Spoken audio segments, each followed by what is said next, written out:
प्रश्न है, किसी आयत की लंबाई 11 मीटर तथा चौड़ाई 8.84 मीटर है। आयत का क्षेत्रफल सार्थक अंकों का संदर्भ लेते हुए बताइए।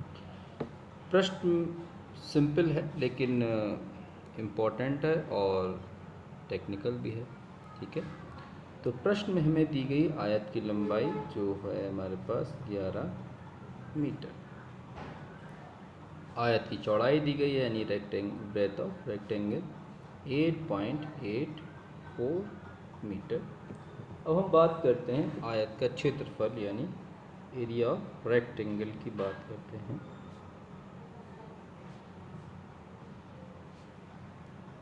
A = L × B। A यहाँ L है यहाँ पे 11 और B है 8.84, इसका इंटू कर लेते हैं।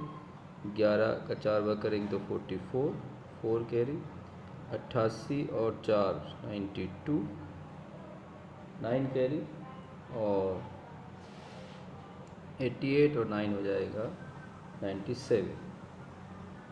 पॉइंट 2 अंकों के बाद लगेगा और ये आपका हो गया मीटर स्क्वायर।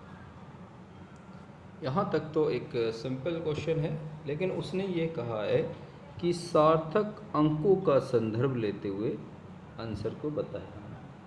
ठीक है, तो देखिए यहाँ पे कुछ शर्त है, आपको वो समझनी होगी। जैसे आप देखेंगे यहाँ पे लंबाई, अगर मैं लंबाई की बात करूँ तो लंबाई यहाँ पर है आपकी 11 मीटर और इसमें जो सार्थक अंक हैं वो आपको एज ए रूल पता होंगे। यहाँ पे 2 है सार्थक। ठीक है, इसी तरीके से हम ब्रेथ की बात करें तो ब्रेथ में 8.84 और इसमें सार्थक अंक हमारे पास 3 है। और अगर हम आंसर की बात करें तो 1 2 3 4 चारों के चारों हमारे यहाँ सार्थक अंक है, तो यहाँ पे 4 निकल के आ रहा है, तो ये मैच नहीं कर रहा 2 3 4। ठीक है, अब यहाँ पे आपको सार्थक अंक का रूल लिखना होगा।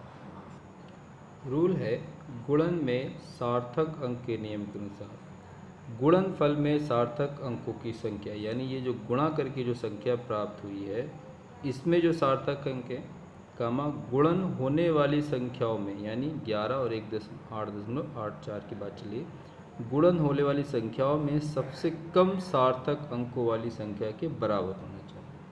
यानी सार्थक अंक का नियम के अनुसार सबसे कम जो गुणन होने वाली संख्या है उसमें 11 और 11 में वो संख्या तो ठीक है, लेकिन सार्थक अंक इसकी कितने 2, तो यानी इन दोनों में जो सार्थक अंक कम है वो किस में है, इसमें है। तो इसमें जितनी संख्याएं जो सार्थक अंक हैं वही सार्थक अंक हमारे आंसर में भी आने चाहिए।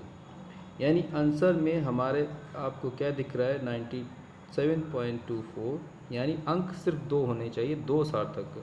अब हम क्या करेंगे, इन अंकों को राउंड ऑफ कर देंगे। ये अंक 5 से छोटा है तो ये अंक भी चला जाएगा और ये अंक भी चला जाएगा और यहाँ पर कोई अंक बढ़ाया भी नहीं जाएगा। तो इसका जो आंसर आएगा सार्थक के नियम के अनुसार वो हो जाएगा 97 metre square. It is correct answer. समझ लीजिए, बहुत सिंपल बात है।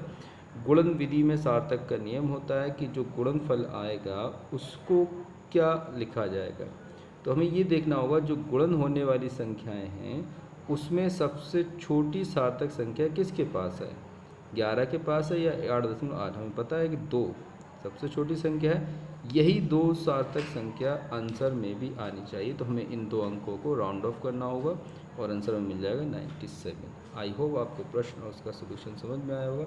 लाइक शेयर और सब्सक्राइब करना ना भूलिएगा और एक इम्पॉर्टेंट बात, बेल आइकन को ज़रूर दबाइएगा। कमेंट बॉक्स में अपनी कमेंट ज़रूर दें।